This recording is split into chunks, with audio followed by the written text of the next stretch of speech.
अखंड हिंदुस्थानचे आराध्य दैवत छत्रपती शिवाजी महाराज. छत्रपती शिवाजी महाराजांच्या पश्चात या स्वराज्याचा विस्तार 5 पट आणि खजाना दुप्पट करणारे ये संभव मर सकता है लेकिन बेईमान नहीं हो सकता असे म्हणणारे शाक्तवीर युवराज धर्मपंडित धर्मरक्षक छत्रपती संभाजी महाराज स्वतःच्या अंगावरती कवड्या परिधान करून स्वतःचं जीवन काडीमोल करत सर्वसामान्यांच्या जीवनाचं सोनं केलं. ते रयतेचे राजे, लोकांचे राजे, आरक्षणाचे आद्यजनक राजर्षी छत्रपती शाहूजी महाराज. अज्ञानाच्या अंधकारात खितपत पडलेल्या 18 विश्व दरिद्र उराशी असणाऱ्या अशा हरिजन गिरिजन आडलेल्या नडलेल्या वर्ण व्यवस्थेच्या चौकटीत पिडलेल्या सर्व दीनदलित बांधवांचा ज्या महापुरुषांनी उद्धार केला ते क्रांतीसूर्य महात्मा फुले. या भारत देशाचे संविधान लिहित असताना मला फारसे कष्ट घ्यावे लागले नाही, कारण माझ्या डोळ्यासमोर छत्रपती शिवाजी महाराजांचं स्वराज्य उभं होतं. अशा शब्दात शिवचरित्राचे गौरव करणारे बोधिसत्व विश्वरत्न डॉक्टर बाबासाहेब आंबेडकर. ही पृथ्वी शेषाच्या मस्तकावर तरलेली नसून ही पृथ्वी कष्टकऱ्यांच्या दीनदलितांच्या मनगटावर तरलेली आहे असा विज्ञानवादी सिद्धांत मांडणारे आणि छत्रपती शिवाजी महाराजांची महती पवाड्यातून प्रत्येक गावोगावी जाऊन सांगणारे साहित्यरत्न साहित्य सम्राट लोकशाहीर अण्णाभाऊ साठे. दिवसा गावातील घाण साफ करणारे, रात्रीच्याला प्रबोधनाच्या कीर्तनाच्या माध्यमातून लोकांच्या बुद्धीतील घाण साफ करणारे कर्मयोगी तपमूर्ती संत गाडगे बाबा. जिचा दूर दूर महाराष्ट्रामध्ये स्वाभिमान वाढला, पोचला, घडला असे महान मातृत्व आणि खऱ्या अर्थानं ज्यांनी दोन्ही युगप्रवर्तकांना घडवलं, जिच्या कुशीतून हिंदवी स्वराज्याचं देखणं स्वप्न साकार झालं त्या राष्ट्रमाता राजमाता मासाहेब जिजाऊ. आई या शब्दाचा अर्थ आम्हाला ज्यांच्याकडे पाहून कळतो अशा थोर माता, महान माता अहिल्यादेवी होळकर. खर तर आत्मत्यागाची वस्त्रे परिधान करून स्त्री शिक्षणासाठी आपलं सर्वस्व अर्पण करणाऱ्या क्रांतीज्योती सावित्रीमाई फुले. मैं मेरी झाशी कभी नहीं दूंगी अशा इंग्रजांना ठणकावून सांगणाऱ्या झाशीच्या राणी राणी लक्ष्मीबाई. त्यागमूर्ती वैराग्यमूर्ती रमाबाई आंबेडकर. संत जनाई, संत मुक्ताई, संत मीराई, संत कान्होपात्रा, संत रोहिदास, संत कबीर, राष्ट्रसंत तुकडोजी महाराज या सर्व देशासाठी लढणाऱ्या आणि समाजासाठी झटणाऱ्या मानवतावादी महापुरुषांना, मानवतावादी महामातांना मी भरतराव खुळे पाटील आपल्या सर्वांच्या टाळ्यांच्या गजरात सर्वप्रथम त्रिवार अभिवादन करतो. आदरणीय व्यासपीठ आणि व्यासपीठावरती खऱ्या अर्थानं उपस्थित असणारे संघर्ष ज्यांच्या रक्तात आहे, साहस ज्यांचं सामर्थ्य आहे, समाज ज्यांच्या सोबत आहे, समाज सेवा ज्यांचं व्रत आहे असं कणखर अष्टपैलू व्यक्तिमत्व म्हणजे या गावचे तरुण तडफदार युवा सरपंच आदरणीय सन्माननीय कृष्णाबा बांगर साहेब. तसेच या ठिकाणी मंचावरती उपस्थित असणारे मदन दादा असतील, बळीराम दादा असतील, विजय दादा बांगर असतील, बाबूराव दादा असतील, रावसाहेब दादा असतील, सुरेश शिंदे असतील. खऱ्या अर्थानं मला सगळ्यांचीच नावं माहीत नाही, त्याबद्दल तुम्हा सर्वांचं मनापासून दिलगिरी व्यक्त करतो. मंचावरती उपस्थित असणारे, समोर बसलेली मला अशी असणारी ज्येष्ठ मंडळी, माझ्या सर्व जीवाभावाचा तरुण बांधव आणि मोठ्या संख्येने उपस्थित असलेल्या तमाम सर्व निष्पाप, निष्कलंक, निरागस, सजोग, हिरे, माणिक, मोती त्यापेक्षाही अनमोल असणाऱ्या आणि छत्रपती शिवाजी महाराजांच्या विचारांच्या वारसदारांनो, तमाम मायबाप, बंधू आणि भगिनींनो, आज या ठिकाणी आपण सर्वजण छत्रपती शिवाजी महाराजांच्या जयंतीच्या निमित्तानं, या शिवव्याख्यानाच्या कार्यक्रमाच्या निमित्तानं या ठिकाणी एकत्र जमलेला आहात. खर तर मायबाप मित्र हो, मज पामरा काय थोरपण, परंतु ती संधी आज मला या ठिकाणी सरपंचाच्या माध्यमातून मिळालेली आहे, या पवित्र गावाच्या माध्यमातून मिळालेली आहे. खर तर मी आपल्या सर्वांचं मनापासून आभार व्यक्त करतो. आज हे व्याख्यान करत असताना मंचावरती उपस्थित असलेल्या सर्व मान्यवरांना माझी विनंती आहे, हे व्याख्यान करत असताना खऱ्या अर्थानं माझ्या व्याख्यानामध्ये काही त्रुटी असतील, माझ्या व्याख्यानामध्ये काय समस्या असतील, माझ्या व्याख्यानामध्ये काय अडीअडचणी असतील, या ठिकाणी तुम्ही सर्वांनी समजून घ्यावं. खर तर जे या ठिकाणी वडीलधारी मंडळी बसलेले आहेत त्यांनी मला त्यांचा मुलगा म्हणून माफ करावा. ज्या पाठीमागे माझ्या माता भगिनी बसलेल्या आहेत त्यांनी मला त्यांचा मुलगा आणि भाऊ म्हणून माफ करावं. जे माझ्या समवयस्कर असतील त्यांनी मला त्यांचा मित्र म्हणून माफ करावं आणि जे माझ्यापेक्षाही लहान असतील त्यांनी मला त्यांचा दादा म्हणून माफ करावं. ही माफक अपेक्षा आज आपणाकडून व्यक्त करतो आणि खऱ्या अर्थानं व्याख्यानाला सुरुवात करतो. मायबाप मित्र, व्याख्यानाला सुरुवात करत असताना सुरुवातीला एक छोटासा प्रसंग सांगणं मला महत्वाचं वाटतं. वेळ सकाळची होती. एक डोंबारी घरातून बाहेर पडला होता. डोंबारी तसा घरातून बाहेर पडला तसा गळ्यामध्ये ढोल घालून तो डोंबारी ढोल वाजवत होता. त्याचा एक 10 वर्षाचा मुलगा, समोर एक 20 फुटाची भिंत होती, त्या भिंतीवरती चढायचं, उतरायचं, उड्या मारायचं. नवे नवे शेजारी एक 20 फुटाच्या अंतरावरती दोरी बांधली होती, त्या दोरीवरती चढायचं, उतरायचं, उड्या मारायचं. हे काम अत्यंत व्यवस्थितपणे आणि अत्यंत सुरळीतपणे त्या ठिकाणी सुरू असताना रस्त्यानं चोरानं जाणारे हा सर्व प्रसंग पाहितला आणि चोर जागीच थांबला आणि मनामध्ये विचार करू लागला, अरे हा मुलगा आपल्या खूप कामाचा आहे. हा विचार करत तो चोर त्या 10 वर्षांच्या मुलांच्या वडिलाजवळ गेला आणि त्या 10 वर्षांच्या मुलांच्या वडिलाला म्हणतो, बाबा बाबा सकाळपासून संध्याकाळपर्यंत तुम्ही या ठिकाणी गळ्यामध्ये ढोल घालून ढोल वाजवत असताय. तुमचा हा 10 वर्षाचा मुलगा समोर एक 20 फुटाची भिंत आहे, त्या भिंतीवरती चढतो उतरतो उड्या मारतो. नवे नवे तुम्ही शेजारी 21 फुटाच्या अंतरावरती दोरी बांधली, त्या दोरीवरती चढतो उतरतो उड्या मारतो. एवढं सगळं करून दिवसभराचे तुम्हाला किती रुपये भेटतात, किती पैसे भेटतात? तसं 10 वर्षाच्या मुलाच्या वडिलांना त्या चोराकडे पाहितलं आणि त्याला सांगितलं, बाबा रे सकाळपासून संध्याकाळपर्यंत या ठिकाणी मी गळ्यामध्ये ढोल घालून ढोल वाजवत असतो. माझा हा 10 वर्षाचा मुलगा त्या समोरच्या 20 फुटाच्या भिंतीवरती चढतो उतरतो उड्या मारतो. नवे नवे शेजारी एक दोरी बांधली, द्याल का? एक रात्रभर माझ्या सोबत द्याल का? मायबाप मित्र हो, इथं बरं पोटाची खळगी भरायची असेल ना आणि एका रात्रीचा आपल्याला 1000 रुपये भेटत असतील तर ते 1000 रुपये आपण का घेऊ नये हा विचार त्या 10 वर्षाच्या मुलाच्या वडिलांनी केला आणि त्या चोराकडून 1000 रुपये घेतले आणि बघता बघता आपला मुलगा त्या चोराच्या स्वाधीन केला. एक रात्रभर त्या चोराच्या स्वाधीन दिला, त्या चोराच्या सोबत दिला. वेळ रात्रीची होती. रात्रीच्या 11 वाजल्या, 11:30 वाजले, 12 वाजली, 12:30 वाजली, 1 वाजला, 1:30 वाजला आणि बरोबर 1:30च्या सुमाराला 1:30च्या ठोक्याला त्या चोरानं काय करावं, तो 10 वर्षाचा मुलगा सोबत घेतला आणि दोघं एका ठराविक अंतरापर्यंत गेले आणि जागीच थांबले. तसा तो चोर त्या 10 वर्षाच्या मुलाला म्हणतो, बाळ तुझ्या समोर एक ही 15 फुटाची भिंत आहे, या भिंतीवरती चढायचं, त्या घराची खिडकी उघडायची, आतमध्ये जायचा, घराचा दरवाजा उघडायचा, बस तुझं काम झालं, तुझं काम संपलं. आणि वाक्य त्या 10 वर्षाच्या मुलाने ऐकलं. तसा 10 वर्षाचा मुलगा म्हणतो, परंतु मला त्या 15 फुटाच्या भिंतीवरती चढता येत नाही, मी 15 फुटाच्या भिंतीवरती चढू शकत नाही. हे विधान ऐकून चोराला राग आला आणि रागावलेल्या स्वरात तो चोर त्या 10 वर्षाच्या मुलाला ओरडू लागला, अरे का खोटं बोलतोस? अरे कशासाठी खोटं बोलतोस? अरे सकाळी मी तुला माझ्या स्वतःच्या डोळ्याने पाहितलंय, तुझ्या समोर एक 20 फुटाची भिंत होती, त्या भिंतीवरती तू चढायचा उतरायचा उड्या मारायचा. नवे नवे 20 फुटाच्या अंतरावरती एक दोरी बांधली होती, त्या दोरीवरती चढायचा उतरायचा उड्या मारायचा. आणि आता तुझ्या समोर फक्त 15 फुटाची भिंत आहे आणि तू बोलतो मला या भिंतीवरती चढता येत नाही, मी भिंतीवरती चढू शकत नाही. अरे का खोटं बोलतोस? कशासाठी खोटं बोलतोस? असं म्हणत तो चोर त्या 10 वर्षाच्या मुलाला ओरडत होता, खवळत होता. आणि त्याच समयाला त्या 10 वर्षाच्या मुलाच्या लक्षात आलं आणि तो 10 वर्षाचा मुलगा म्हणतो, होय अगदी खरं आहे, होय अगदी खरं आहे. सकाळी ज्या वेळेस मी 20 फुटाच्या भिंतीवरती चढायचं उतरायचं उड्या मारायचो, नवे नवे 20 फुटाच्या अंतरावरच्या दोरीवरती चढायचं उतरायचं उड्या मारायचो, त्यावेळेस माझा बाप गळ्यामध्ये ढोल घालून ढोल वाजवत होता. जोपर्यंत गळ्यामध्ये ढोल घालून कुणी ढोल वाजवत नाही तोपर्यंत आम्हाला त्या भिंतीवरती चढता येत नाही. अगदी त्याप्रमाणे मायबाप मित्रांनो आपल्या समाजाची अवस्था झालेली आहे. जोपर्यंत तुमच्या समोर महापुरुषांचे विचार कोणी सांगत नाही, जोपर्यंत तुमच्या समोर महापुरुषांची जीवनगाथा कोणी समजून सांगत नाही, जोपर्यंत तुमच्या समोर महापुरुषांची यशोगाथा कोणी समजून सांगत नाही, तोपर्यंत तुम्हाला महापुरुष समजत नाही, तोपर्यंत तुम्हाला महापुरुषांचा संघर्ष समजत नाही, तोपर्यंत तुम्हाला त्यांचा पराक्रम समजत नाही. म्हणून खऱ्या अर्थाने या ठिकाणी व्याख्यान आहे, कीर्तन आहे, म्हणून प्रवचन आहे, म्हणून आयोजन समितीचं नियोजन आहे. सर्वप्रथम ज्या आयोजकांनी आजचा हा भव्य दिव्य कार्यक्रम आयोजित केला त्या सर्व आयोजकांसाठी एकदा जोरदार टाळ्या होऊन जाऊ द्या.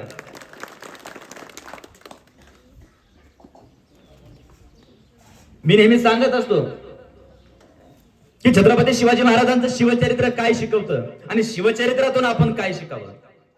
तर खऱ्या अर्थानं शिवचरित्रातून आपण आपल्या माणसाचं कौतुक करणं शिकावं. पहिल्यांदाच सांगतोय तुम्हाला की आपण आपल्या माणसाचं खऱ्या अर्थानं कौतुक करणं शिकावं आणि आपणच आपल्या माणसाच्या पाठीवरती कौतुकाची थाप टाकली पाहिजे. कारण असं म्हटलं जातं हे स्वराज्य तलवारीच्या धारेवरती नाही, अरे हे स्वराज्य तलवारीच्या धारेवरती नाही तर हे स्वराज्य कौतुकाच्या थापेवरती उभं राहिले. तीच कौतुकाची थाप मासाहेबांनी छत्रपती शिवाजी महाराजांच्या पाठीवरती टाकली, तीच कौतुकाची थाप मासाहेबांनी छत्रपती संभाजी महाराजांच्या पाठीवरती टाकली आणि तीच कौतुकाची थाप इथल्या प्रत्येक मर्द मराठी निष्ठावंत मावळ्यांच्या पाठीवरती टाकली. तेव्हा कुठं खऱ्या अर्थानं स्वराज्य घडलं. म्हणून आपणच आपल्या माणसांच्या पाठीवरती कौतुकाची थाप टाकली पाहिजे. म्हणून पुन्हा एकदा सर्व आयोजकांसाठी एकदा जोरदार टाळ्या होऊन जाऊ द्या. खरं तर मायबाप मित्रांनो, ज्या महाराष्ट्राच्या मातीमध्ये तुम्ही आम्ही बसलेलो आहोत ना, ती महाराष्ट्राची माती म्हणजे काय? अरे तो महाराष्ट्र म्हणजे काय? अरे महाराष्ट्र म्हणजे साधू संतांची पवित्र भूमी म्हणजे महाराष्ट्र. महाराष्ट्र म्हणजे जिजाऊंच्या संस्कारांचा आणि शिवरायांच्या विचारांचा महाराष्ट्र. महाराष्ट्र म्हणजे काय? शंभूच्या पराक्रमाचा साक्षीदार म्हणजे महाराष्ट्र, शाहूंच्या पुरोगामी लढ्यांचा महाराष्ट्र. महाराष्ट्र म्हणजे काय? महात्मा फुल्यांच्या क्रांतीचा वारसदार म्हणजे महाराष्ट्र आणि डॉक्टर बाबासाहेब आंबेडकरांच्या लेखणीचा महाराष्ट्र. अरे महाराष्ट्र म्हणजे काय? महाराष्ट्र म्हणजे अण्णाभाऊ साठेंच्या लोककलेचा महाराष्ट्र, महापुरुषांच्या विचारांचा वारसदार म्हणजे महाराष्ट्र. महाराष्ट्र म्हणजे काय? समतेचा महाराष्ट्र, अखंड भारताचा आधार म्हणजे महाराष्ट्र. अरे महाराष्ट्र म्हणजे काय? त्यागाचा, पराक्रमाचा, बलिदानाचा, शौर्याचा महाराष्ट्र. महाराष्ट्र म्हणजे काय? अरे शेतकऱ्यांचा महाराष्ट्र, दीनदलितांचा महाराष्ट्र, दीनदुबळ्यांचा महाराष्ट्र, कष्टकऱ्यांचा महाराष्ट्र, कामगारांचा महाराष्ट्र. महाराष्ट्र म्हणजे काय? अरे महाराष्ट्र म्हणजे 109 हुतात्म्यांच्या बलिदानांचा महाराष्ट्र आणि दिल्लीच्या तख्तालाही घाम फोडायला लावणाऱ्या आमच्या जिगरबाज मर्द मराठी निष्ठावंत मावळ्यांचा महाराष्ट्र. आमच्या जिगरबाज मर्द मराठी निष्ठावंत मावळ्यांचा महाराष्ट्र. आणि याच महाराष्ट्राच्या मातीमध्ये छत्रपती शिवरायांनी स्वराज्य घडवलं. याच महाराष्ट्राच्या मातीमध्ये छत्रपती शिवरायांनी इथल्या प्रत्येक माणसाला खऱ्या अर्थानं खणखणीत नाण्यासारखं वागायला शिकवलं, खणखणीत नाण्यासारखं जगायला शिकवलं. अहो स्वाभिमान दिला, भूतकाळ आपल्या पाठीशी देऊन वर्तमानात काळात आपल्याला चालायला शिकवलं आणि भविष्याचा ज्यांनी वेध घ्यायला शिकवलं ना ते राजे छत्रपती शिवाजी महाराज. आणि त्याच छत्रपती शिवाजी महाराजांची आज या ठिकाणी शिवजयंती साजरी होत आहे. खरं तर छत्रपती शिवरायांनी काय केलं? अरे झोपलं होतं त्यांना जागं केलं, जागं होतं त्यांना उभं केलं, उभं होतं त्यांना चालतं केलं, चालणाऱ्याच्या खांद्यावरती स्वराज्याचं निशाण दिलं. स्वराज्याचं निशाण तुमच्या आमच्या खांद्यावरती देऊन स्वराज्याची भगवी पताका कायम तेवत ठेवणाऱ्या छत्रपती शिवरायांच्या चरणी नतमस्तक होतो. छत्रपती शिवरायांना मानाचा मुजरा करतो, मानाचा मुजरा करतो, मानाचा मुजरा करतो. मित्र, आज या ठिकाणी ही शिवजयंती या ऐतिहासिक वाघेरा गावामध्ये खऱ्या अर्थानं खूप मोठ्या दैदिप्यमान सोहळ्यामध्ये साजरी होत आहे. आणि पहिलंच आज शिवव्याख्यान, पहिलेच आज शिवजयंती अशी पाहतोय की ते शिवव्याख्यान आणि ती शिवजयंती डीजे डॉल्बी सिस्टीम लावून नव्हे, नाचून नव्हे तर वाचून साजरी होत आहे. ही सगळ्यात महत्वाची स्वाभिमानाची आणि अभिमानाची गोष्ट तुम्हाला आम्हा सर्वांना मानावीच लागेल.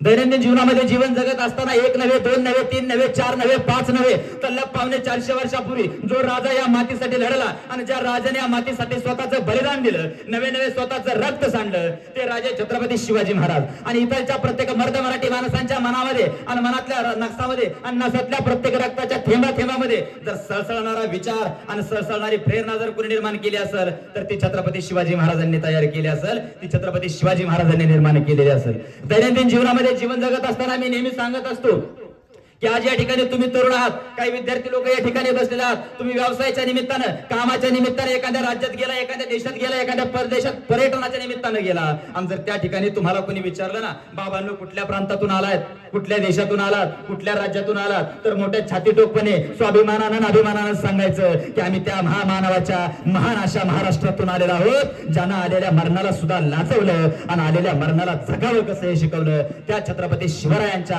आणि त्या छत्रपती संभाजी महाराजांच्या महान महाराष्ट्रातून, पवित्र अशा भारत देशातून आलेलो आहोत. खरं तर हवेचा वेग कमी होता, हवेपेक्षाही त्यांचा वेग अधिक होता. मराठी बाणा आणि अन्याय विरुद्ध लढण्याचा त्यांचा इरदानेक होता. असे जिजाऊंचे पुत्र छत्रपती शिवाजी महाराज लाखात नाही जगात एक होते, जगात एक होते. ना भूमीच्या तुकड्यासाठी ना सोन्याच्या सिंहासनासाठी, अरे ना भूमीच्या तुकड्यासाठी ना सोन्याच्या सिंहासनासाठी माझे राजे लढले, ते फक्त आणि फक्त रयतेच्या कल्याणासाठी, फक्त आणि फक्त रयतेच्या कल्याणासाठी. बांगर सर, मी नेहमी सांगत असतो शिवजयंती साजरी का करावी, शिवजयंती साजरी केल्यानं काय होईल, कशासाठी हा दैदिप्यमान सोहळा पाहावा, कशासाठी कामधंदा सोडून या ठिकाणी एकत्र यावं. पण खऱ्या अर्थानं शिवजयंती साजरी करणं खूप गरजेचं झालेलं आहे. कारण पाश्चिमात्य संस्कृती पाहून आमच्या इथलचा तरुण बिघडत चाललेला आहे, आमच्या इथलची तरुणी बिघडत चाललेली आहे. अरे आमच्या इथलचा विद्यार्थी बिघडत चाललेला आहे, आमच्या इथलची विद्यार्थिनी बिघडत चाललेली आहे. म्हणून खऱ्या अर्थानं तरुण घडवण्यासाठी आणि तरुणी घडवण्यासाठी शिवजयंती साजरी केली पाहिजे, नवे नवे शिवव्याख्यान आयोजित केलं पाहिजे. मग तरुण कसा घडला पाहिजे हा नेहमी प्रश्न पडतो. तर खऱ्या अर्थानं तरुण हा छत्रपती शिवाजी महाराजांप्रमाणे घडला पाहिजे. छत्रपती शिवाजी महाराज कसे घडले हो? छत्रपती शिवाजी महाराज असे घडले, स्वतः सुसंस्कृत होऊन आपल्या आई वडिलांचं ऐकून शून्यातनं स्वराज्य निर्माण केलं. अगदी त्याप्रमाणे इथलचा तरुण घडला पाहिजे, इथार्थी तरुणी घडली पाहिजे की त्या तरुणाने सुद्धा स्वतः सुसंस्कृत होऊन आपल्या आई वडिलांचं ऐकून त्याने शून्यातनं स्वराज्य निर्माण केलं पाहिजे. म्हणून तरुण घडवण्यासाठी आणि तरुणी घडवण्यासाठी खऱ्या अर्थाने या ठिकाणी शिवजयंती साजरी केली पाहिजे, शिवव्याख्यान आयोजित केलं पाहिजे. मी नेहमी सांगत असतो, आपण जर महापुरुषांच्या विचारांचे हात सोडले, आपण जर महापुरुषांच्या विचारांचा त्याग केला तर खऱ्या अर्थानं आपण प्रगती पथाकडे जाण्याऐवजी अधोगतीकडे गेल्याशिवाय राहणार नाही, आपण बुडाल्याशिवाय राहणार नाही. आणि हे समजून सांगत असताना खरं तर मला तुम्हाला एक रामायणामधला छोटासा प्रसंग सांगणं महत्वाचं वाटतं. रामायणामध्ये रामसेतू बांधण्याचं काम सुरू होतं. आता रामसेतू तुम्हाला सगळ्यांनाच माहिती आहे. रामसेतू बांधण्याचं काम सुरू होतं आणि हे रामसेतू बांधण्याचं काम सुरू असताना प्रत्येक वानर सेना काय करायची, हातामध्ये एक दगड घ्यायचा, त्या दगडावरती रामनामा विचार लिहायचा, दगड पाण्यामध्ये टाकायचा. आश्चर्य, तो दगड त्या पाण्यावरती तरंगायचा. पुन्हा दगड घ्यायचा, पुन्हा रामनामा हा विचार लिहायचा, दगड पुन्हा पाण्यामध्ये टाकायचा, पुन्हा पाण्यावरती दगड तरंगायचा. आणि हे काम अत्यंत व्यवस्थितपणे सुरळीतपणे चालू असताना प्रभू रामचंद्रांच्या मनामध्ये प्रश्न आला की बाबा आपण सुद्धा या रामसेतू बांधण्याला काहीतरी मदत केली पाहिजे, काहीतरी हातभार लावला पाहिजे. म्हणून प्रभू रामचंद्रांनी काय करावं, एक दगड घेतला आणि तो दगड त्या पाण्यामध्ये टाकला. जसा दगड पाण्यामध्ये टाकला तो दगड त्या पाण्यामध्ये बुडाला. आणि जसा दगड पाण्यामध्ये बुडाला तसा प्रभू रामचंद्रांच्या मनामध्ये प्रश्न निर्माण झाला. विचार केला, पुन्हा दगड घेतला, पुन्हा पाण्यात टाकला, दगड पुन्हा पाण्यामध्ये बुडाला. अरे माझा दगड पाण्यामध्ये बुडतोय, मी टाकलेला दगड पाण्यामध्ये बुडतोय, माझा दगड कसं काय पाण्यामध्ये बुडतोय? अरे वानर सेनांचा दगड पाण्यावरती तरंगतोय. अरे मी यांचा राजा आहे, मी यांचा सरसेनापती आहे, मी यांचा नायक आहे, माझ्या नेतृत्वाखाली हे सगळं काम सुरू असताना माझा दगड पाण्यामध्ये बुडतोय आणि यांचा दगड पाण्यावरती तरंगतोय. हे कसं शक्य आहे, हे कसं शक्य आहे? हा विचार करत प्रभू रामचंद्र चिंताग्रस्त अवस्थेमध्ये खाली बसले. आणि हा सर्व प्रसंग अंगद महाराजांनी पाहिला. आणि अंगद प्रभू रामचंद्राच्या जवळ आले आणि प्रभू रामचंद्राला म्हणाले, प्रभू आपण चिंतेत दिसताय, प्रभू आपण चिंतेत दिसताय. प्रभू रामचंद्राने अंगदाकडे पाहितलं आणि अंगदाला म्हणाले, अरे अंगद सकाळपासून मी या ठिकाणी पाहतोय तुम्ही प्रत्येक जण एक दगड घेताय, दगडावरती रामनाम हा विचार लिहिताय, दगड पाण्यामध्ये टाकताय. अरे तुमचा दगड पाण्यावरती तरंगतो आणि मी टाकलेला दगड मात्र पाण्यामध्ये बुडतो. हे असं का होतंय, हे का घडतंय? हा विचार माझ्या मनामध्ये निर्माण झाला आणि म्हणून खऱ्या अर्थाने मी चिंताग्रस्त अवस्थेमध्ये खाली बसलो. अंगद महाराजांनी क्षणभर प्रभू रामचंद्राकडे पाहितलं, थोडं स्मित हास्य केलं आणि प्रभू रामचंद्राला म्हणाले, प्रभू ज्या स्वतः प्रभू रामचंद्राने स्वतःच्या हाताने पाण्यामध्ये दगड सोडला तो दगड पाण्यामध्ये बुडणारच ना प्रभू. ज्या दगडाचा स्वतः प्रभू रामचंद्रांनी त्याग केला प्रभू, तो दगड त्या पाण्यामध्ये बुडणारच ना प्रभू. कारण वानर सैनिकांनी टाकलेला दगड, त्या दगडावरती रामनाम हा विचार होता, ते रामनाम विचाराचं सामर्थ्य होतं, ती ताकद त्या रामनाम विचारांची होती, म्हणून तो दगड त्या पाण्यामध्ये तरंगत होता. आणि तुमचा टाकलेला दगड खऱ्या अर्थानं साधा होता, तो दगड त्या पाण्यामध्ये बुडणारच ना प्रभू. खर तर तीनच अक्षरी शब्द आहे शिवाजी, परंतु छत्रपती शिवाजी महाराज सहज जरी उच्चारले ना छाती अभिमानाने फुटते, शरीरातल्या धमन्या ताणल्या जातात, शरीरातलं रक्त साचायला लागतं. अहो काय सामर्थ्य आहे छत्रपती शिवाजी महाराजांच्या नावामध्ये, काय ताकद आहे छत्रपती शिवाजी महाराजांच्या नावामध्ये. साताऱ्याच्या कर्मवीर भाऊराव पाटलांनी छत्रपती शिवाजी विद्यालय सुरू केलं होतं आणि हे शिवाजी विद्यालय चालावा यासाठी स्वतः कर्मवीर भाऊराव पाटील काय करायचे, गोरगरिबांची मुले शिकावीत, दीनदलितांची मुले शिकावीत, दीनदुबळ्यांची मुले शिकावीत, यासाठी कर्मवीर भाऊराव पाटील प्रत्येकाच्या दारादारात जायचे, प्रत्येकाच्या घराघरात जायचे आणि प्रत्येकाच्या घराघरात जाऊन त्या ठिकाणी एक एक रुपया गोळा करायचे आणि शिक्षण संस्था चालवण्याचं काम त्या ठिकाणी करत होते. कोणी एका व्यापाऱ्याच्या कानावरती खबर गेली की अरे साताऱ्यामध्ये कर्मवीर भाऊराव पाटलांनी या ठिकाणी एक छत्रपती शिवाजी शिक्षण संस्था सुरू केली आणि छत्रपती शिवाजी महाराज शिक्षण संस्था सुरू करत असताना प्रत्येकाच्या घराघरात जातात, प्रत्येकाच्या दारादारात जातात, प्रत्येकाकडून एक एक रुपया गोळा करून आणतात आणि शिक्षण संस्था चालवण्याचं काम त्या ठिकाणी करतात. त्या व्यापाऱ्याने कर्मवीर भाऊराव पाटलांना पत्र लिहिलं, भाऊराव पाटील माझ्याकडे या, मी तुम्हाला लाखो रुपयाची देणगी द्यायला तयार आहे, मी तुम्हाला लाखो रुपयाचा धनादेश द्यायला तयार आहे. पत्र वाचून कर्मवीर भाऊराव पाटलांना आनंद झाला आणि कर्मवीर भाऊराव पाटील व्यापाऱ्याच्या घरी गेले. व्यापाऱ्याच्या घरात बसले, व्यापाऱ्याला सगळा प्रसंग सांगितला, सगळी हकीकत सांगितली. व्यापारी उठून घरामध्ये गेला, लाखो रुपयाचा धनादेश घेऊन आला आणि कर्मवीर भाऊराव पाटलांच्या हातामध्ये त्याने तो धनादेश दिला. आणि कर्मवीर भाऊराव पाटलांकडे पाहून म्हणतो, भाऊराव पाटील गोरगरिबांची मुले शिकावीत, दीनदलितांची मुले शिकावीत, दीनदुबळ्यांची मुले शिकावीत, यासाठी तुम्ही एक एक रुपया गोळा करताय आणि शिक्षण संस्था चालवण्याचं काम करताय. आज मी तुम्हाला लाखो रुपयाची देणगी देतोय, लाखो रुपयाचा धनादेश तुमच्या हातामध्ये देतोय आणि भविष्यामध्ये तुम्हाला आणखीन पैशाची गरज लागली तर आणखीन पैशाची तुम्हाला गरज द्यायला तयार आहे, आणखीन पैसे तुम्हाला द्यायला तयार आहे. परंतु माझी एक अट आहे, शाळेला दिलेलं छत्रपती शिवाजी महाराजांचं नाव बदलून माझ्या बापाचं नाव द्या. बस एवढंच वाक्य कर्मवीर भाऊराव पाटलांनी ऐकलं आणि कर्मवीर भाऊराव पाटील खडकन उठून उभा राहिले. हातात असलेला लाखो रुपयाचा धनादेश कर्मवीर भाऊराव पाटलांनी त्या व्यापाऱ्याच्या तोंडावरती फेकून मारला आणि कर्मवीर भाऊराव पाटील त्या व्यापाऱ्याला म्हणतात, अरे गोरगरिबांची मुले शिकावीत, दीनदलितांची मुले शिकावीत, दीनदुबळ्यांची मुले शिकावीत, यासाठी हा कर्मवीर भाऊराव पाटील वेळ पडली तर स्वतःच्या बापाचं नाव बदलणार, पण शाळेला दिलेल्या छत्रपती शिवाजी महाराजांचं नाव बदलणार नाही. हे सामर्थ्य छत्रपती शिवाजी महाराजांच्या नावामध्ये आहे, ही ताकद छत्रपती शिवाजी महाराजांच्या नावामध्ये आहे. अरे कापल्या जरी आमच्या किती नसा उधळण होईल भगव्या रक्ताची, अरे कापल्या जरी आमच्या किती नसा उधळण होईल भगव्या रक्ताची, आणि फाडली जरी आमची छाती त्यात मूर्ती दिसेल वंदनीय छत्रपती शिवरायांची, त्यात मूर्ती दिसेल वंदनीय छत्रपती शिवरायांची. मी नेहमी सांगत असतो छत्रपती शिवाजी महाराज कोणाला म्हणायचं आणि छत्रपती शिवाजी महाराज म्हणजे काय.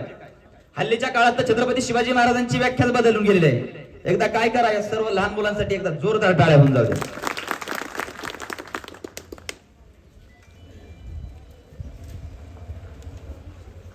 आणि सगळ्यांनी ताट बसून व्याख्यान ऐकायचं. ताट बसायचं व्याख्यान तुमच्यासाठी स्पेशली.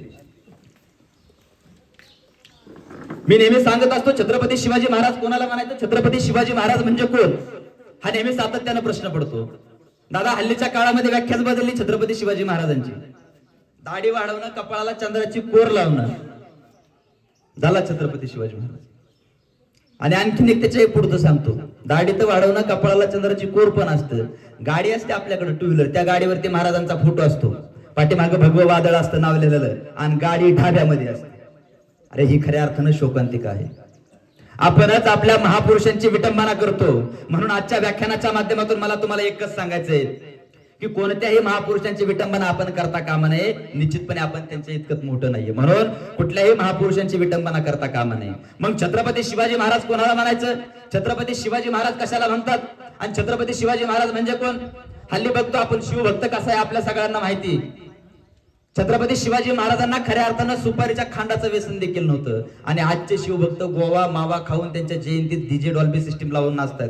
तुमचं भाग्य आहे, माझं सुद्धा खऱ्या अर्थानं भाग्य आहे की मी एक चांगल्या सतसत विवेक बुद्धीच्या माणसापाशी खऱ्या अर्थानं व्याख्यान करतोय. कारण तुम्ही ना डीजे लावला, ना नाच केला, ना काय केला, तुम्ही वाचून जयंती साजरी करताय. ही सगळ्यात महत्वाची जम्याची बाजू म्हटलं तरी खऱ्या अर्थानं वावगं ठरणार नाही. म्हणून छत्रपती शिवाजी महाराज कोणाला म्हणायचं, छत्रपती शिवाजी महाराज म्हणजे काय, दानवीर, दयावीर, धर्मवीर, युद्धवीर, महावीर, मानवजस्वी, तेजस्वी, राजनीती जाणकार, महाभाऊ, महाबली, अतुलबल, सुलक्षण, वाऱ्यासारखी वेगवान, गरुडासारखे तेज नजर म्हणजे छत्रपती शिवाजी महाराज. सूर्याप्रमाणे तेजस्वी, दाक्षिणात्य शहावर्मा, क्षत्रिय शहाजीराजे भोसले यांचे सुपुत्र म्हणजे छत्रपती शिवाजी महाराज. शील, सत्यप्रद, शास्त्रपूरक, स्वराज्य स्वप्न, विजयकांक्षे, विजयवर्धन, विजय लक्षण, विजयांना बळ देणारी प्रेरिका, वाक्चातुर्य, गांभीर्य, दक्षता, मनोधैर्य, निर्भयता, कुलकन्या, कुलधन्या, महातनवया, जगदंब, आदिशक्ती, राष्ट्रमाता, राजमाता, मासाहेब जिजाऊ यांचे सुपुत्र म्हणजे सुपुत्र म्हणजे छत्रपती शिवाजी महाराज होय. शील, सत्यप्रद, शास्त्रपूरक यांचे सुपुत्र छत्रपती शिवाजी महाराज होय. बुद्धिमान, पराक्रमी, अभ्यासू, जिज्ञासू, चारित्र्य संपन्न आणि छत्रपती शिवाजी महाराजांनी तयार केलेली शिवराज्य, शिवनीती, शिवधर्म आणि शिवधर्माच्या रक्षणासाठी अखेरच्या श्वासापर्यंत लढणारे आमचे शंभूराजे. आणि याच शंभूराजांना जन्म देणारे म्हणजे छत्रपती शिवाजी महाराज होय. संपूर्ण विश्वाला स्वतःच्या तलवारीची धार दाखवून, संपूर्ण विश्वाला स्वतःच्या चारित्र्याची धार दाखवणारे जगातील एकमेव राजे म्हणजे छत्रपती शिवाजी महाराज. वयाच्या 12व्या वर्षी सणाई पदवी प्राप्त केली. आता सणाई म्हणजे काय, मार्गदर्शन, नेतृत्व, व्यवस्थापन, वागणे, वर्तनशैली, जीवनशैली, दूरदृष्टीता, दृष्टिकोन, राजकीय ज्ञान, राजकीय धोरण, मुलकी प्रशासन, नैतिकता, सत्य, न्याय यांवर सर्वांना न्यायपूर्वक वागणूक देणारे, नियोजनपूर्वक सर्व गोष्टींचा आराखडा तयार करणारे, नियोजित प्रकल्प, स्वतःच्या अनुभव तयार केलेली नियमावली, तत्व, कामांची पद्धत, सिद्धता, मत या सर्वांचा समुच्चय म्हणजे सणाई. आणि ही सणाई पदवी वयाच्या 12व्या वर्षी छत्रपती शिवाजी महाराजांनी संपादन केली होती. अहो स्वातंत्र्यवीरांनी ज्यांना आदर्श मानलं, क्रांतिकारकांनी ज्यांना आदर्श मानले ते छत्रपती शिवाजी महाराज. भगतसिंगांनी ज्यांना आदर्श मानले, नेताजी सुभाषचंद्र बोस यांनी ज्यांना आदर्श मानले ते छत्रपती शिवाजी महाराज. अहो शत्रूच्या स्त्रियांना सुद्धा आया बहिणींचा दर्जा देणारे जगातील एकमेव राजे म्हणजे छत्रपती शिवाजी महाराज. अरे तुमचे आमचे राजे छत्रपती शिवाजी महाराज, उभ्या महाराष्ट्राचे राजे छत्रपती शिवाजी महाराज, अखंड हिंदुस्थानचे राजे छत्रपती शिवाजी महाराज.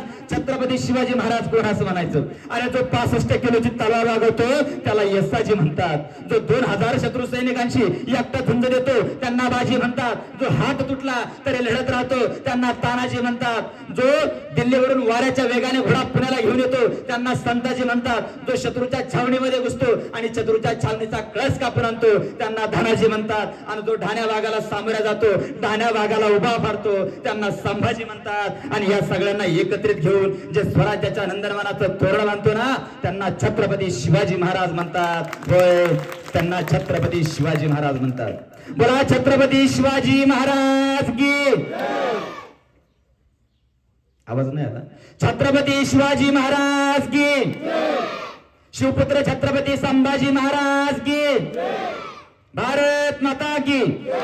भारत माता की. जय भवानी. जय भवानी. आता मला माफ करा, तुमच्या सगळ्यांच्या पायांना हात लावून सगळी ज्येष्ठ मंडळी तुमची खऱ्या अर्थानं सर्वप्रथम माफी मागतो, कारण तुम्हाला बोलण्या इतपत मी निश्चितच मोठा नाही, परंतु छत्रपती शिवाजी महाराजांच्या सुद्धा पदस्पर्शन करतो. मी काय म्हटलं आता? जय भवानी. तुम्ही काय म्हटलं सगळे? परत म्हणा. बघा, महापुरुष आणि महापुरुषांची आपण विटंबना बसल्या बसल्या करतो प्रत्येक जण. आणि मी महाराष्ट्राच्या कानाकोपऱ्यात काम करतो व्याख्यानाचं, परंतु मी छत्रपती शिवाजी महाराजांचा खरा खुरा इतिहास सांगण्याचं काम करत असतो. आणि हे काम करत असताना आपण महाराजांना एकेरी नावाने उल्लेख करतो. कधी आलं का तुमच्या लक्षात कोणाच्या? जय भवानी म्हटलं की जय शिवाजी म्हटला. शिवाजी हा शब्द कसा आहे? एकेरी आहे की नाही? आपण आपल्या महापुरुषांना एकेरी नावाने उल्लेख करतो ना, ही खऱ्या अर्थानं चुकीची पद्धत आहे, ही बदलली पाहिजे. म्हणून आपण महापुरुषांची विटंबना करायची नाही, कोणत्याच महापुरुषांची करायची नाही. आणि एखाद्या महापुरुषाला आपण त्यांच्या नावाने एकेरी उल्लेख करणं इतपत कोणीच मोठं नाहीये, कारण त्यांचा फार मोठा संघर्ष आहे, फार मोठा त्याग आहे, फार मोठा त्यांचा पराक्रम आहे, तुम्हाला सगळ्यांना ज्ञात आहे. म्हणून जय भवानी म्हटलं की जय शिवाजी कधीच म्हणायचं नाही. जय भवानी म्हटलं की जय शिवराय म्हणायचं. काय म्हणायचं? म्हणा, जय भवानी, जय भवानी, जय भवानी. आणि इथून पुढे चुकून सुद्धा झोपीत न उठला तर कुणी म्हणलं जय भवानी, जय शिवाजी कधीच म्हणू नका, तुम्हाला माझी विनंती. आपल्याला काय म्हणता आलं पाहिजे? जय शिवरायच म्हणता आलं पाहिजे, कारण हा एकेरी शब्दाचा उल्लेख आहे. शिवाजी, जय शिवाजी ही चुकीचं आहे.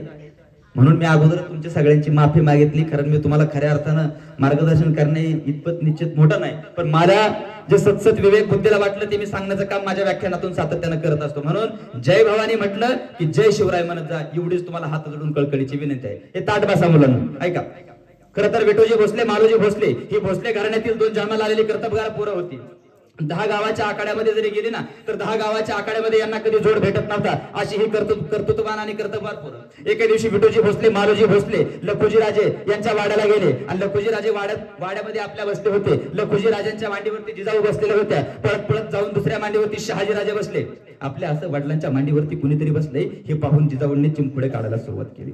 आणि चिमकुडे काढत असताना शहाजी राजांनी काय करावं? ताटामध्ये एक गुलाल घेतला, तो गुलाल घेतला आणि जिजाऊंच्या गाली लावला. गुलाल कसा गाली लावला त्याच क्षणाला लखुजी राजे दादा म्हणतात, अरे बघा जोडा काय शोभून दिसतोय, बघा बघा जोडा काय शोभून दिसतोय. संभाजी भोसलेंनी हे वाक्य ऐकलं आणि संभाजी भोसले म्हणतात, अरे बघा जाधवांनी त्यांची कन्या आम्हाला देव केली, जाधवांनी त्यांची कन्या आम्हाला देव केली. दत्ताजी जाधव त्या ठिकाणी उभा होते. दत्ताजी जाधव संभाजी भोसलेंकडे पाहून म्हणतात, भोसले, जाधवांच्या आणि भोसलेंची कधी सोयरी होत नसते.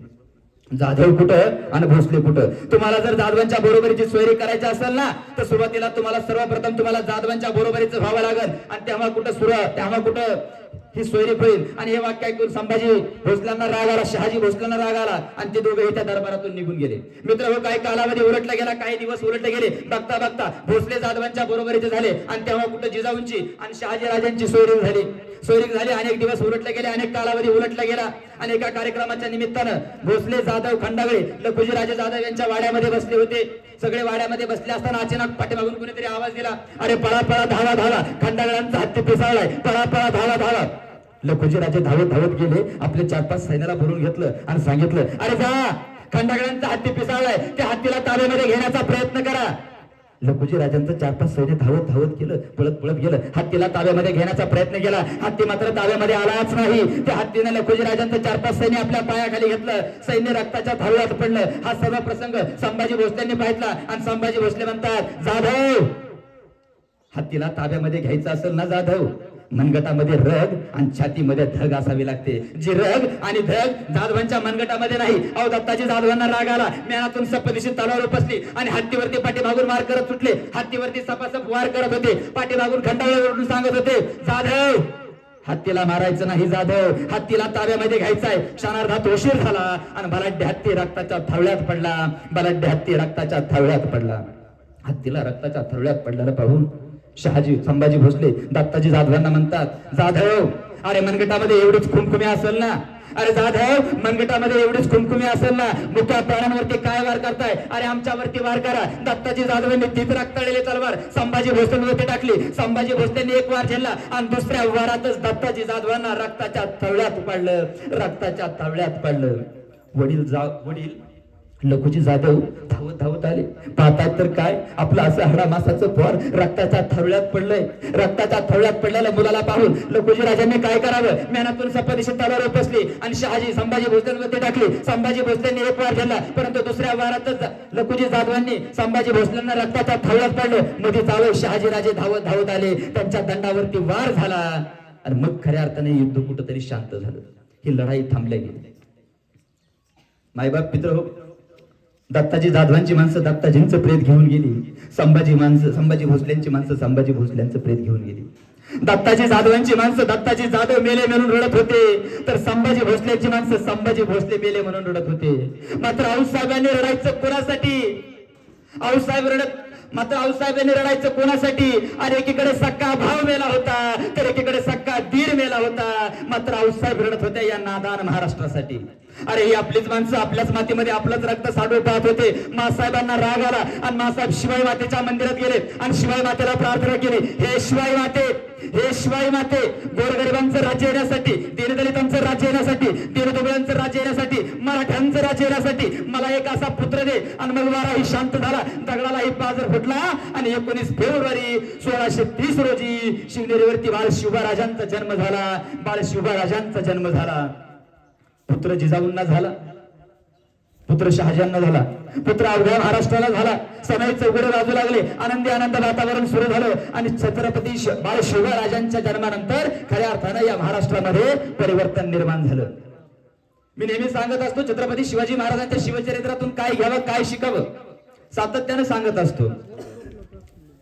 छत्रपती शिवाजी महाराजांच्या शिवचरित्रातून आपल्या सर्वांना एक शिकण्यासाठी महत्वाची गोष्ट सांगतो या लहान मुलासाठी, की छत्रपती शिवाजी महाराजांच्या शिवचरित्रातून संस्कार कसे आहेत हे सुद्धा खऱ्या अर्थानं शिकणं गरजेचं आहे.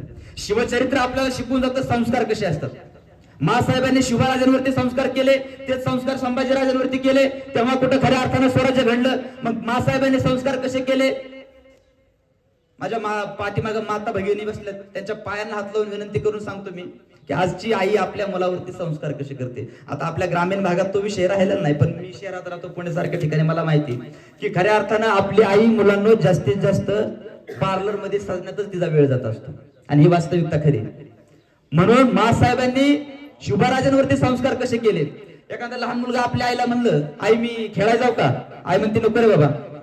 ते पुन्हा मुलगा म्हणता, आई मी सायकल खेळू का? आई म्हणते नको रे बाबा, पडशील लागल, नको आपल्या घरातच बस.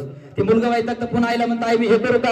आई म्हणते नको रे बाबा. ते म्हणता, आई मी ते करू का? आई म्हणते नको रे बाबा. आणि ते मुलगा वैतागत आणि वैतागून ते मुलगा आपल्या आईला म्हणता, अगं आई मी करू तरी काय करू? मग त्याच्याकडे आई पाहते, म्हणते बाळ घरात बस, टीव्ही पाय आणि कुरकुरे खाय. मला सांगा मायबाप मित्रांनो, मासाहेबांनी असे संस्कार शिवराजांवरती केले असते तर शिवराजे घडले असते का? अरे हे स्वराज्य घडलं असतं का? म्हणून शिवचरित्रातून काय शिकावं हे सुद्धा आपल्याला संस्कार शिवचरित्र शिकवून जातं आणि आपण सगळ्यांनी ते संस्कार घेतले पाहिजेत. शिवचरित्रातून संस्कार आपल्या मुलांना शिकवले पाहिजेत. बघा, बाळ शिवराजे लहान होते आणि लहान असताना बाळ शिवराजे संपूर्ण राजदरबारात खेळायचे, फिरायचे, बागडायचे, वावरायचे. आणि एके दिवशी असं खेळत असताना खेळता काही सरदार त्या ठिकाणी बायकांचा नाच पाहत होते. बाळ शिवराजांना माहित नव्हतं की सरदार त्या ठिकाणी बायकांचा नाच पाहत होते म्हणून. आणि बाळ शिवराजे धावत त्या ठिकाणी गेले, पडदा बाजूला केला, पाहतात तर काही सरदार बायकांचा नाच पाहत होते. आणि हा सर्व प्रसंग एका दाशीने पाहितला आणि दाशी धावत पळत मासाहेबांकडे गेली आणि मासाहेबांना सांगते झाली, मासाहेब बाळ शिवराजे चोरून बायकांचा नाच पाहतायत. अहो हे वाक्य ऐकून तळपायच्या आग मस्तकाला गेली, हाताच्या मुठ्या आवळल्या गेला, नागपुड्यात आणल्या गेल्या, डोळे रागाने लाल झाले आणि मासाहेब धावत पळत आल्या. बाळ शिवराजेच्या दंडाला पकडलं, पाठीमध्ये धपाटा मारला आणि कळाली सौदामिनी, बाळ शिवराजे या महाराष्ट्राच्या मातीमध्ये तुम्हाला बाया नाचवणारा नाही तर बाया वाचवणारा राजा व्हायचंय. हे संस्कार मासाहेबांनी शिवराजांवरती दिले. म्हणून शिवचरित्रातून काय शिकावं तर खऱ्या अर्थानं संस्कार कसे आहेत हे सुद्धा या ठिकाणी आपल्याला शिकायचंय. मायबाप मित्र, तुमचा जास्त वेळ घेणार नाही, मला माहिती आहे आपल्या सगळ्यांचे सुगीचे दिवस आहेत. एक फक्त 10 ते 15 मिनिटं घेतो, सर्वांगाचे कान करून फक्त ऐका. बघा, शिवचरित्रातून काय शिकलं पाहिजे, निष्ठा कशी असते हे तुम्हाला सांगतो मी. निष्ठा कशाला म्हणतात? शिवचरित्र शिकून जातं निष्ठावंत कसे मावळे होते. आता हल्लीची निष्ठा आपण बघतो, हल्लीचे नेते आपण पाहतो. खरं तर छत्रपती शिवाजी महाराजांच्या शिवचरित्रातून काय शिकावं तर नेता कसा असावा हे सुद्धा शिवचरित्र आपल्याला शिकवून जातं. हल्लीचे नेते तुम्हाला माहिती आता काय झाले, ह्या पक्षातनं त्या पक्षात, त्या पक्षातनं ह्या पक्षात. खऱ्या अर्थानं पक्षाला सुद्धा लाज वाटन, असं काम नेते मंडळींनी केले. असो, आपलं हे व्यासपीठ नाही ते बोलण्याचं. परंतु छत्रपती शिवाजी महाराज नेते म्हणून कसे होते, छत्रपती शिवाजी महाराज जाणते राजे म्हणून कसे होते. एक छोटासा प्रसंग सांगतो तुम्हाला. खरं तर चांदवड जवळ तळेरागड नावाचा किल्ला होता आणि या किल्ल्याची सुभेदारी राजांनी दिली होती या रामजी पांगेराला. कारण राजांना माहित होतं हा रामजी पांगेरा एक वेळेस मरेल पण किल्ला जाऊ देणार नाही. अगदी झालं हे तसाच, घडलं हे तसाच. हा किल्ल्यावरती जेव्हा परकीय आक्रमण झाले तेव्हा हा रामजी पांगेरा लढता लढता लढता लढता धारातीर्थी पडला. ही बातमी महाराजांच्या कानावरती गेली आणि राजांच्या डोळ्यामध्ये अश्रू आले, राजांच्या डोळ्यामध्ये पाणी आलं. आणि छत्रपती शिवाजी महाराजांनी काय करावं बघा. छत्रपती शिवाजी महाराज नेते म्हणून कसे होते, छत्रपती शिवाजी महाराज जाणते राजे कसे होते. स्वतः छत्रपती शिवरायांनी ठरवलं की आपण या रामजी पांगेराचे वडील 80 वर्षाचे वडील आहेत, याच्या घरी राहायचं, त्यांचं सांत्वन करायचं आणि त्यांना काहीतरी मदत करायची. म्हणून स्वतः शिवराजे 80 वर्षाच्या म्हाताऱ्याच्या झोपडीच्या समोर गेले आणि प्रत्यक्षात म्हाताऱ्याच्या झोपडीला समोर पाहून म्हातारा आवाज झाला, तटकून उठून उभा राहिला, बाहेर आला. तसं शिवराजे म्हाताऱ्याकडे पाहून म्हणतात, बाबा बाबा तुमचा मुलगा या स्वराज्यासाठी धारातीर्थी पडलाय बाबा, याचा सार्थ अभिमान आम्हाला आहे. आणि हे वाक्य ऐकून 80 वर्षाच्या म्हाताऱ्यानं काय करावं. 80 वर्षाच्या म्हाताऱ्यानं राजांना घट्ट मिठी मारली पण राजांनी रडत रडत ती मिठी सैल केली. आणि सोबत काय करावं, एक पैशाची थैली आणली होती. ती पैशाची थैली त्या 80 वर्षाच्या म्हाताऱ्याच्या समोर धरली आणि तशी पैशाची थैली 80 वर्षाच्या म्हाताऱ्याने समोर पाहिलं ना. 80 वर्षाचा म्हातारा तटकन उठून उभा राहिला आणि 80 वर्षाचा म्हातारा शिवराजांकडे पाहून म्हणतो, राज राज राज पैसे नकोत मला राजे, राजे पैसे नकोत मला. माझी एक आट आहे राजे, माझी एक इच्छा आहे. मला आणखी एक मुलगा आहे, नाव त्याचं रुपाजी पांगेरा. राजे घेऊन जावा या रुपाजीला स्वराज्यासाठी. आणि हा रुपाजी जरी स्वराज्यासाठी धारातीर्थी पडला ना राजे, राजे 80 वर्षाचा म्हातारा हातामध्ये तलवार घ्यायला तयार आहे. ही निष्ठा छत्रपती शिवाजी महाराजांवरती होती.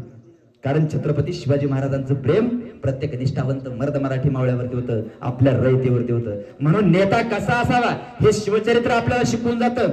निष्ठा कशी असावी हे सुद्धा शिवचरित्र शिकवून जातं. हल्ली निष्ठेला किंमत राहिली नाही, शब्दाला किंमत राहिली नाही. पहिला शब्दाला किंमत असायची, हे वास्तविकता खरे. आज शब्दाला किंमत नाही. पहिले जान जाय पुरे वचन ना जाय हा प्रकार होता, आता तो प्रकारच राहिलेला नाही. निष्ठा हा प्रकारच राहिला नाही.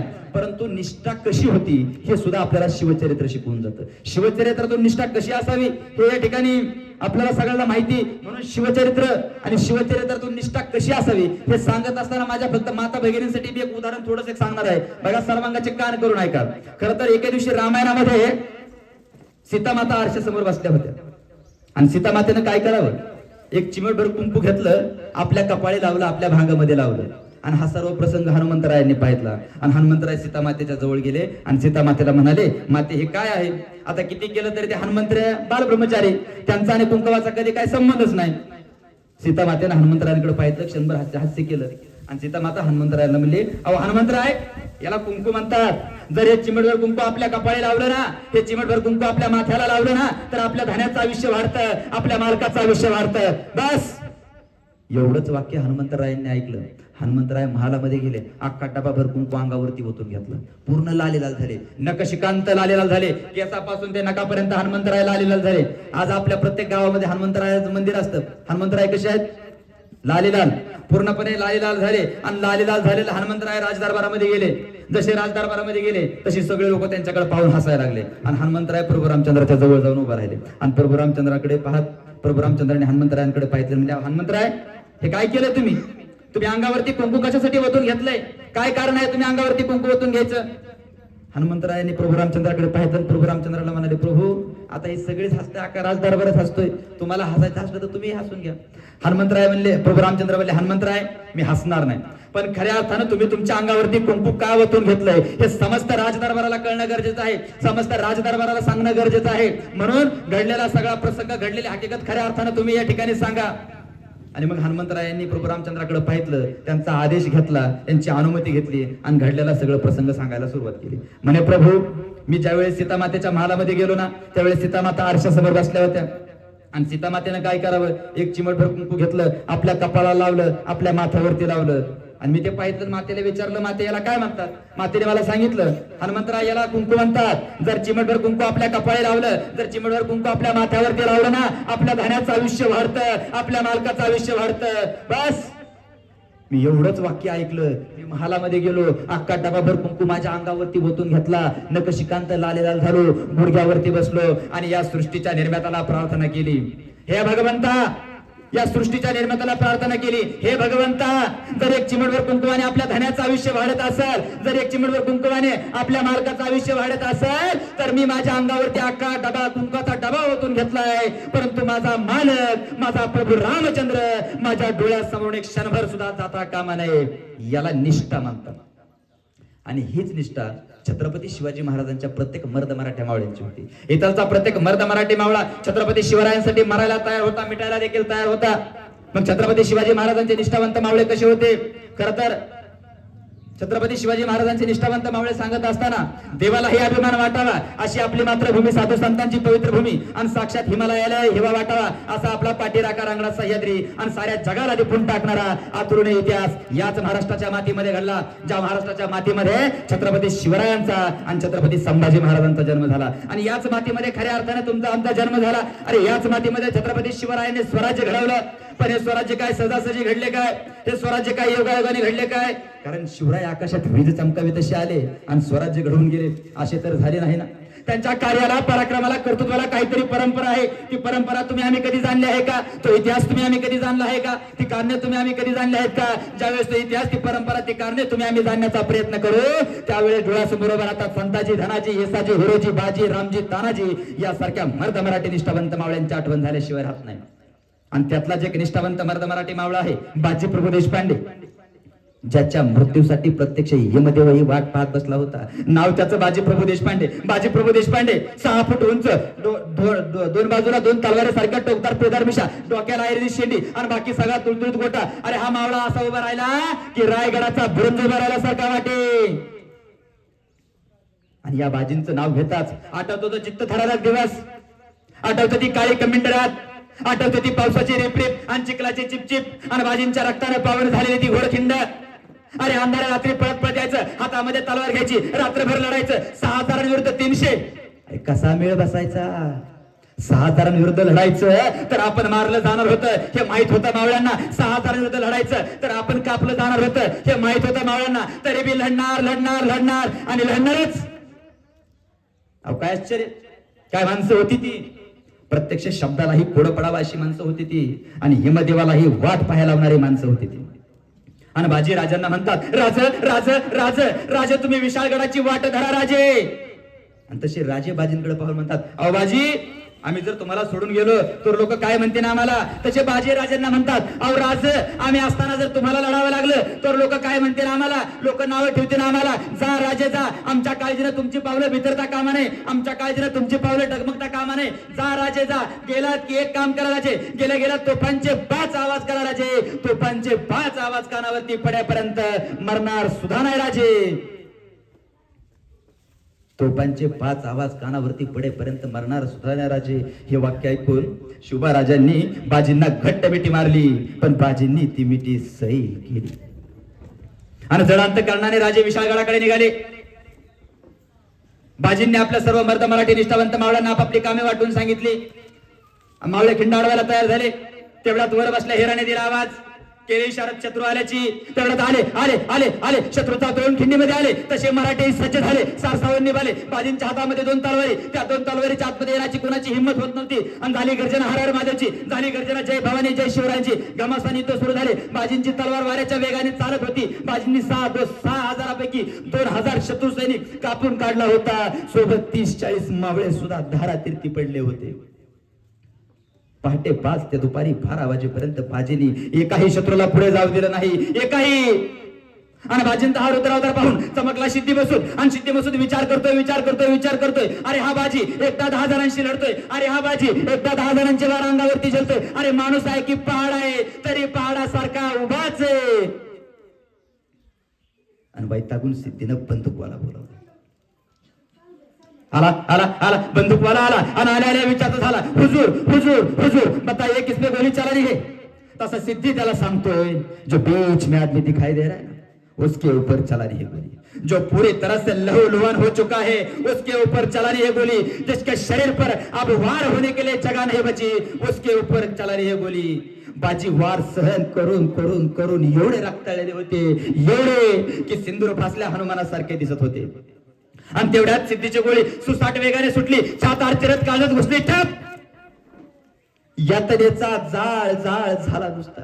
असह्य झाले वेदना, डोळ्यासमोर उभं राहिले गडकोट, आई तुळजाभवानी, मासाहेब जिजाऊ, शिवबाराजे आणि बाजी खाली पडले.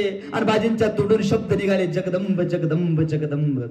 आणि बाजींना खाली पडलेलं पाहून मराठी मावळे सैरा वैरा झाले, मराठी मावळे कचरले आणि मराठी मावळे सैरा वैरा होऊन पळायला लागले. पण ही गोष्ट बाजींच्या लक्षात आली आणि छातीमध्ये गोळे असताना बाजी उठून उभा राहिले. छातीमध्ये गोळे असताना बाजी लढायला लागली. छातीमध्ये गोळे असताना बाजीने हातामध्ये तलवार घेतली आणि बाजीची तलवार चालत होती. आणि लढता लढता लढता बाजी आपल्या मर्द मराठी मावळ्यांना विचारत होते, अरे माझे राजे गडावर पोहोचले का नाही, माझे राजे गडावर पोहोचले का नाही.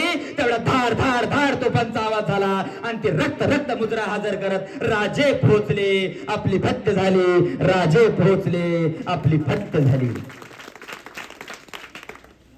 पण मायबाप मित्र हो, 12ही तासात हे काही शत्रूला पुढे जाऊ न देणाऱ्या बाजींची एवढी चिड आली सिद्धीला, एवढी की सिद्धीनं अख्खं गोडधळ बाजींच्या अंगावरती घालण्याचा आदेश दिला.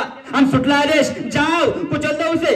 नाकात वारा घुसावा तसा एखादा घोडा धावत धावत यायचा, अंगावरती थाया थाया नाचायचा, ते पाय टोचायचे भोचायचे, जागो जागी जखमा करायचे. एखादा शत्रू धावत धावत पळत यायचा, खसकन माला खुपटायचा, रक्ताचे चिळखंडी यत्नेचा कल्लोळ व्हायचा, बाजींचे हाल हाल हाल करत जायचा. तरी आमच्या बाजींनी जीव सोडला नाही, तरी आमच्या बाजींनी जीव सोडला नाही. अरे सुटेल कसा जीव, अरे सुटेल कसा जीव. जातीपेक्षा मातीला आणि मातीपेक्षा छत्रपती शिवरायांना मानतो आम्ही. आणि मेला तरी हटत नाही, यालाच तर मर्द मराठी निष्ठावंत मावळा म्हणतो आम्ही, यालाच तर मर्द मराठी निष्ठावंत मावळा म्हणतो आम्ही. आता राजे बाजींची वाट पाहत बसले होते आणि तेवढ्यात राजांना पालखी येताना दिसली. राजे धावत धावत धावत त्या पालखीच्या जवळ गेले, शेला काढाय गेले. तेवढ्यात पकडला गेला राजांचा हात. राजे राजे शेला नका काढू, राजे राजे शेला नका काढू. बाजी नाहीत त्यात कुठंच, आहेत ते फक्त रक्तबंबाळ मासांचे गोळे, आहेत ते फक्त रक्तबंबाळ मासांचे तुकडे. आणि हे वाक्य ऐकून आकाशात विविध चमकवी तशी राजांच्या डोळ्यासमोर चमचमाट झाली आणि राजांनी झटदिशी शेला बाजूला केला. पण बाजी नव्हते कुठंच, होते ते फक्त रक्तबंबाळ मासांचे गोळे, होते ते फक्त रक्तबंबाळ मासांचे तुकडे. आणि हे तुकडे पाहून राजांच्या डोळ्यात घळ दिशी अश्रू आला आणि तो अश्रू मातीत पडला. पण फक्त मातीत नाही पडला, मातीत जाणाऱ्यांसाठी पडला. गेला बाजी मातीत गेला, पण फक्त मातीत नाही गेला, या मातीसाठी गेला. अरे मातीत जाणारे कित्येक आहेत, मातीत जाणारे कित्येक आहेत, परंतु मातीसाठी जाणारे छत्रपती शिवाजी महाराजांचे निष्ठावंत मर्द मराठी मावळे आहेत. अशा सर्व निष्ठावंत मर्द मराठी मावळ्यांना आणि छत्रपती शिवरायांना मी पुनश्च एकदा आपल्या टाळ्यांच्या गजरात त्रिवार अभिवादन करतो. खर तर आज हे व्याख्यान करत असताना आपल्या सर्वांना शेतामधली भरपूर काम आहेत. तुम्ही सर्वांनी खऱ्या अर्थाने या ठिकाणी वेळात वेळ दिला, तुमचं सर्वांचं मनापासून धन्यवाद. आणि अनावधानाने चुकून एखादा माझा शब्द गेला असेल तर मला मोठ्या मनाने माफ करा. जे काय चांगलं असेल ते तुम्ही घेऊन जा. आणि खऱ्या अर्थाने छत्रपती शिवाजी महाराजांच्या शिवचरित्रातून काय शिकावं, जरा शेवट फक्त 2 मिनिटे घेतो तुमचं बार काय नाही का. छत्रपती शिवाजी महाराजांच्या शिवचरित्रातून एक गोष्ट घ्यावी की छत्रपती शिवाजी महाराज कसे घडले तसे इतरच्या प्रत्येक तरुणाने घडले पाहिजे. की स्वतः सुसंस्कृत होऊन आपल्या आई वडिलांचं ऐकून त्याने सुद्धा शून्यातनं स्वराज्य निर्माण केलं पाहिजे. छत्रपती शिवाजी महाराजांच्या शिवचरित्रातून काय घ्यावं तर खऱ्या अर्थानं संस्कार घ्यावेत. आपल्या आईनं आपल्या मुलावरती चांगले संस्कार सुद्धा केले पाहिजे, जसे मासाहेबांनी शिवबाराजांवरती संस्कार केले. छत्रपती शिवाजी महाराजांच्या शिवचरित्रातून काय घ्यावं, नेता कसा असावा तर तो छत्रपती शिवाजी महाराजांप्रमाणे असावा. शिवचरित्रातून काय शिकावं, निष्ठा कशी असते, निष्ठावंत मावळे कसे होते, ही निष्ठा सुद्धा आपल्याला शिवचरित्र शिकवून जातं. या सगळ्या गोष्टी खऱ्या अर्थानं तुम्ही आपल्या दैनंदिन जीवनामध्ये सर्वजण आत्मसात करा. हीच या व्याख्यानाच्या निमित्तानं आपल्या सर्वांकडून खऱ्या अर्थानं मी मनापासून आशावाद व्यक्त करतो. खरं तर ज्या आयोजकांनी बोलण्याची संधी दिली त्या आयोजकांचे मनापासून आभार मानतो. तुमच्यासारख्या गोड गुणी विवेकी व्यक्तिमत्वांसमोर मला माझे विचार मांडायला मिळाले आणि ते विचार तुम्ही अगदी प्रामाणिकपणे ऐकून घेतले, त्याबद्दल तुम्हा सर्वांचे मनापासून आभार मानतो. आणि खऱ्या अर्थानं सरते शेवटी जाता जाता या व्यासपीठाची रजा घेता घेता एवढंच म्हणेल, नभे चंद्र सूर्य तारे सारे मिळून जय घोष कर. नभी चंद्र सूर्य तारे सारे मिळून जय घोषगती. छत्रपती तुम्हीच आमचा स्वाभिमान आहे, तुम्हीच आमचा स्वाभिमान आहे.